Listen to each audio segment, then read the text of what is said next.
Hey guys, so in this video decided I was going to do a Q&A from responses I got on my Instagram account, which I got quite a few. So if you guys are not following me on Instagram, I'm really active on there, Adam D. Peeler, or links down below to follow me. But yeah, so I figured I would take some of the ones that I got, answer them a little bit more in depth than I could on an Instagram story format. So without further ado, let's get into it. First question is from Sathier, and I have no idea how to pronounce that. Sorry, dude. But he asks, when to compete in a novice meet? And so first off, there's no such thing as a novice meet. So get that out of your head. If you were competing, it would just be your first meet. And I answered this in the video literally like two ago, but you probably didn't see it.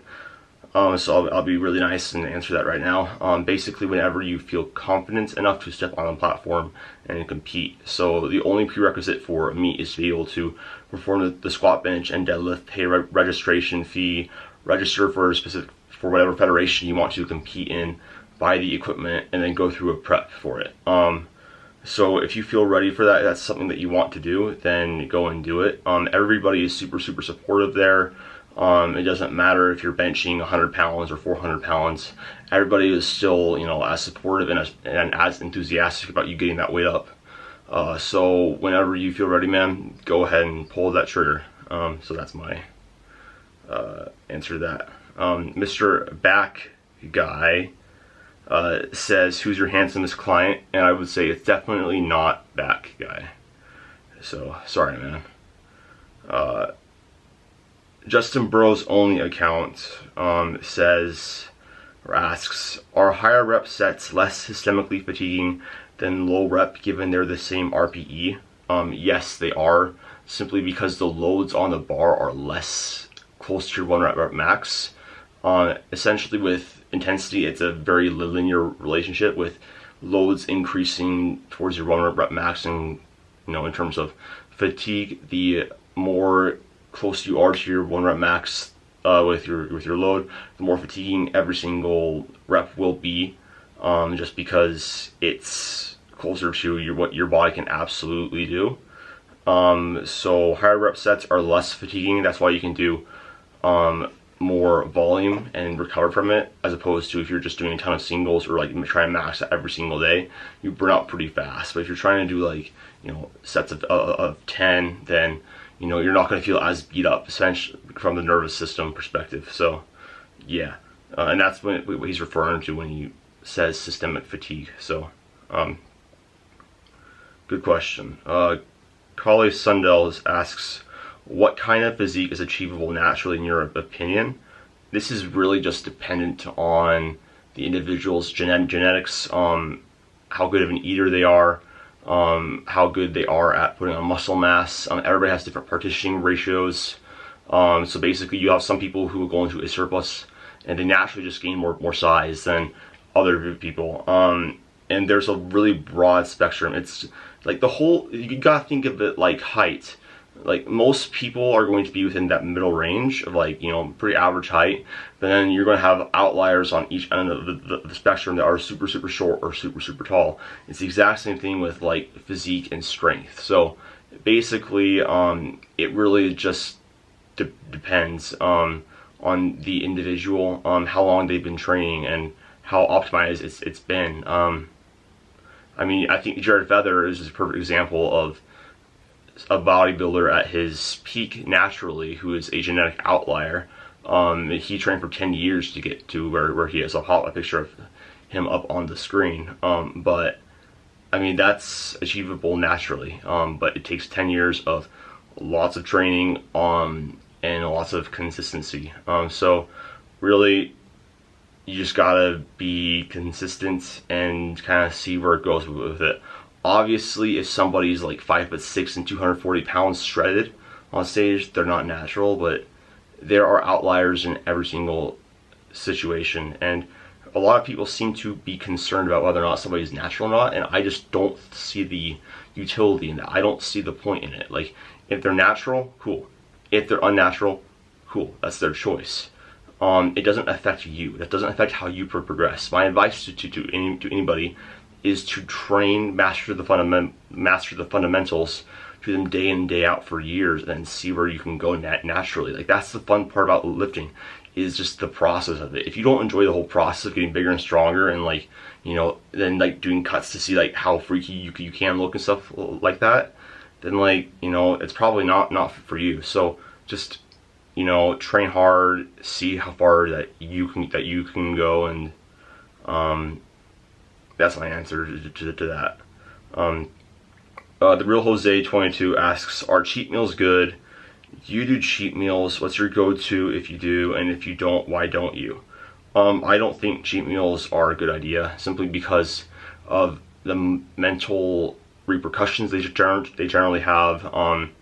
Lots of times, especially if you're on a fat loss diet, they can really impede your actual progress and your deficit, because you gotta remember, like, it's similar with like weight training and your nutrition.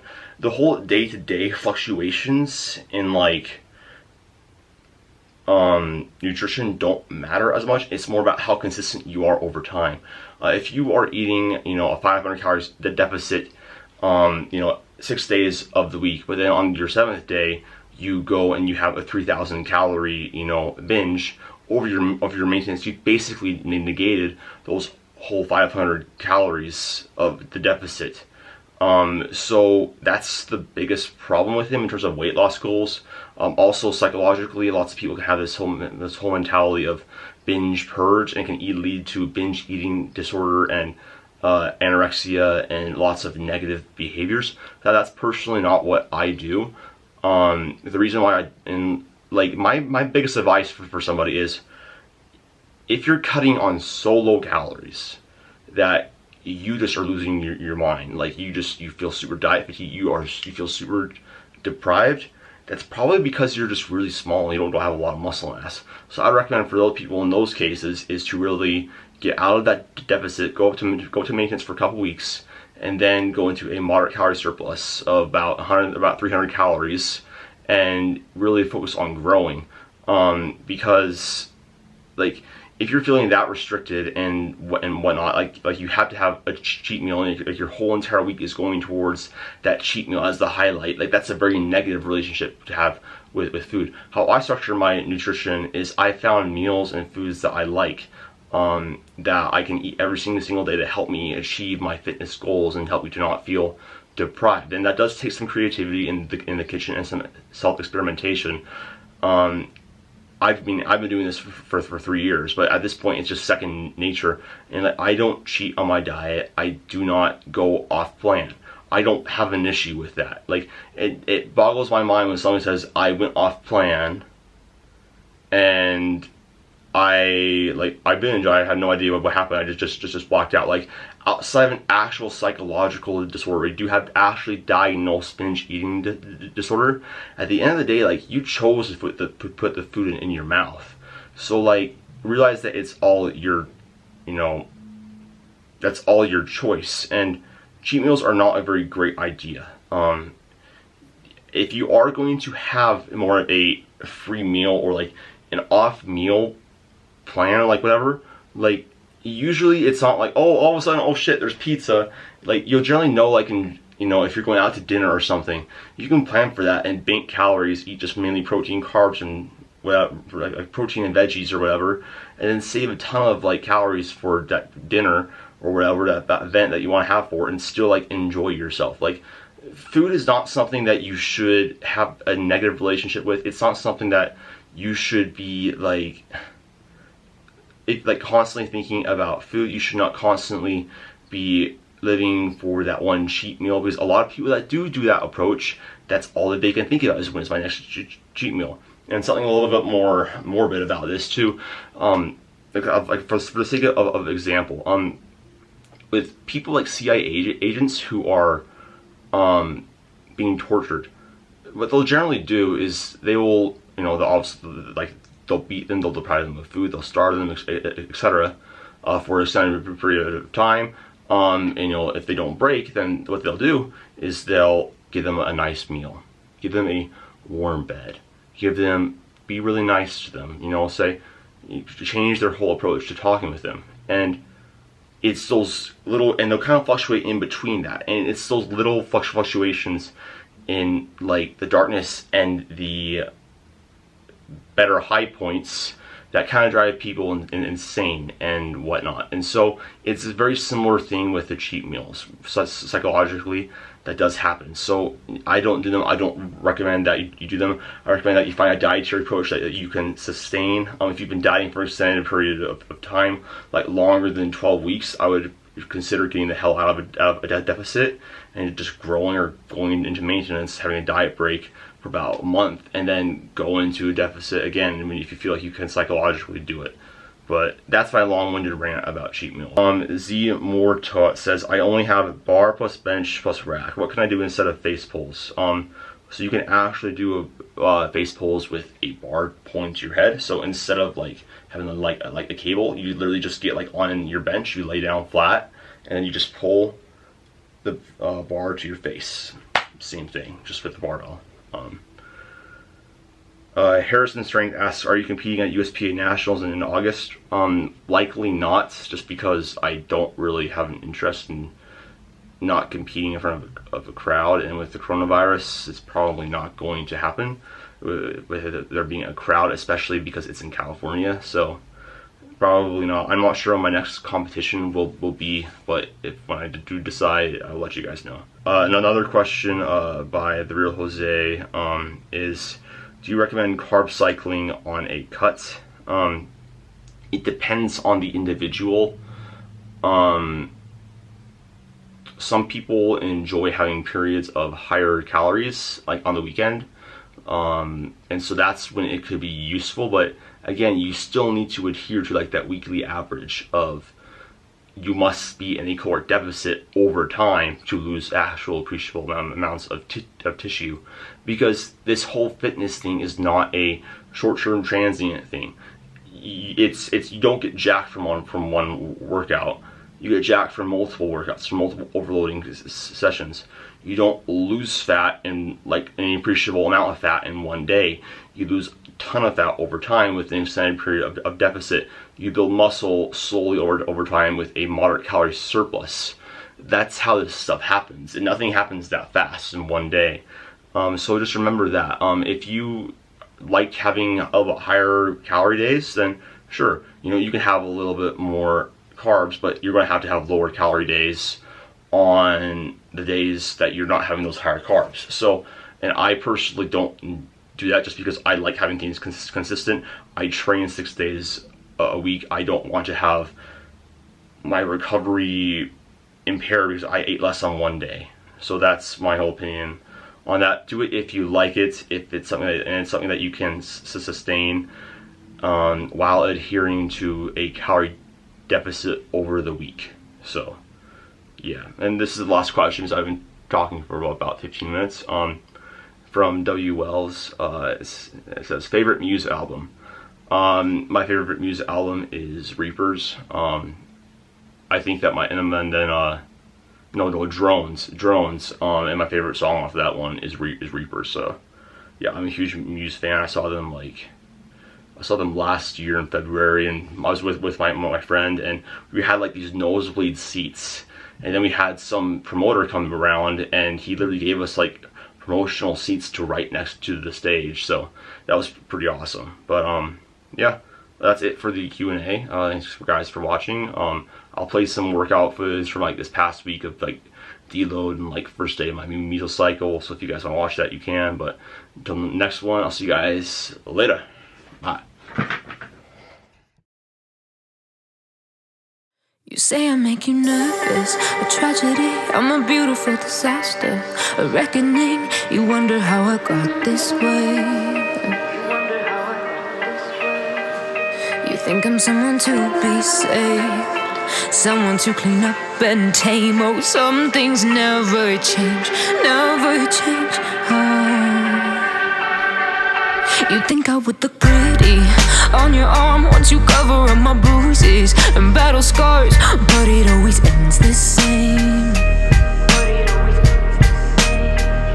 Can't bear the things I've had to face. Got you you crying on your knees in pain. Oh, some things never change, never change.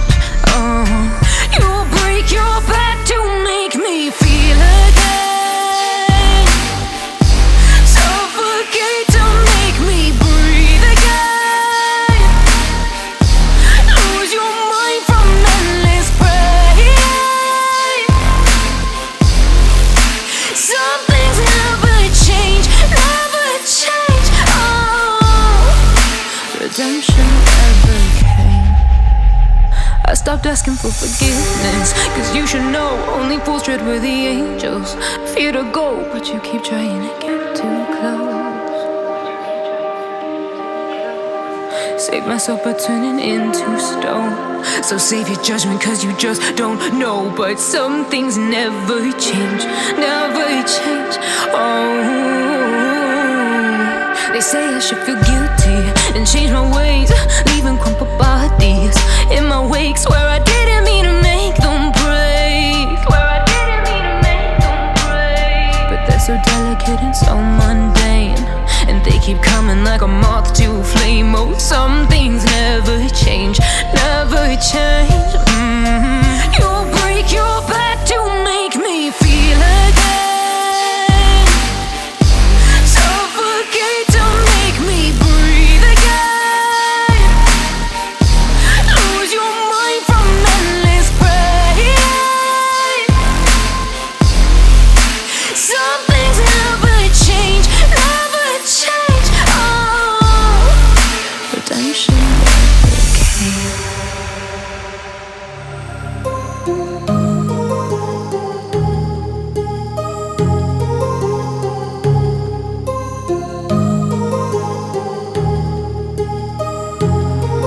My heart rages around like an ocean in my head, because there are so many things that I left unsaid.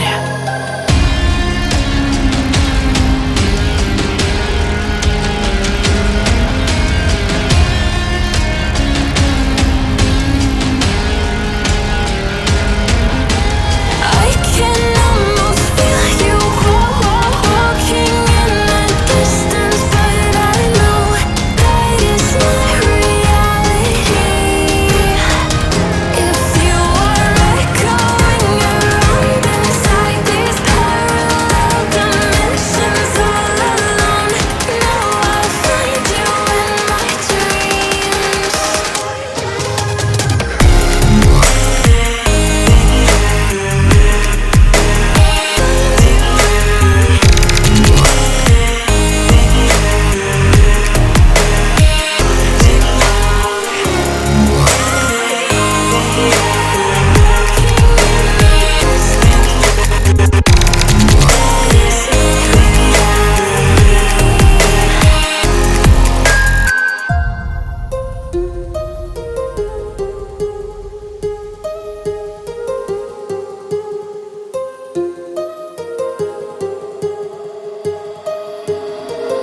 My heart rages around like an ocean